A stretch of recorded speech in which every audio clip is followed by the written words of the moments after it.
wishing you a very happy Ganga Puja. In the Satyuga, all places were sacred. In Treta Yuga, Pushkar was considered the most holy place. In the Dwapar Yuga, Kurukshetra was regarded as the most sacred place. In Kal Yuga, the Ganga has its glory. He who utters the name of Ganga, even from the hundreds of miles afar, is freed from sins and attains the abode of Lord Hari. This is literally the birthday or descent of Mother Ganga, Ganga Ma.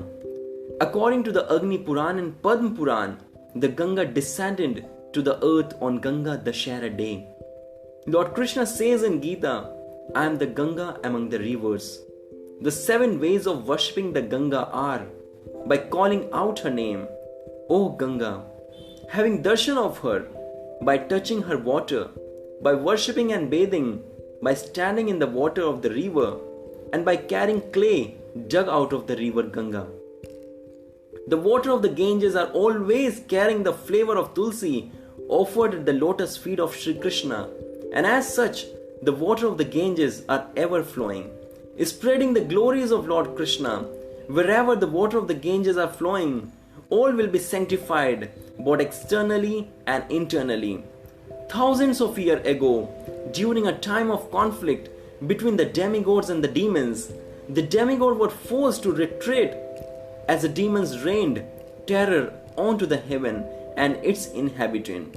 The demigod approached the Supreme Personality of Godhead and beseeched him for protection and help to get their heavenly kingdom back. Taking on the form of a dwarf Brahman, Lord Vishnu approached Bali Maharaj, who was the king of the demons. Bali Maharaj welcomed the Lord in his form as a Brahman Vamandev, worshipped him and despised his constant protest and warning from his guru, offered the Brahman anything he desires in charity. The personality of God had requested only 3 places of land, which Bali Maharaj happily granted him. The Lord's small body then began to grow to gargantuan proportional until it covers the upper and lower planets. The entire creation was manifest in the tremendous body of the Supreme Creator. With his first step, he covered the entire surface of the earth, the sky, and all direction. And with his second step, he covered the heavenly planets, reached the limit of the universe, and pierced its material covering. And with nowhere else to place his third step, he placed his lotus foot upon Bali Maharaj's head. It was during this pastime of Lord Vamandev when his lotus too peered through the material covering of the universe. Then Ganga Devi appeared and descended from the spiritual world and flowed among the heavenly planets. Later, on the request of Maharaj Bhagirath, her transcendental water descended from the heavens and sanctified the rest of the universe with her holy water.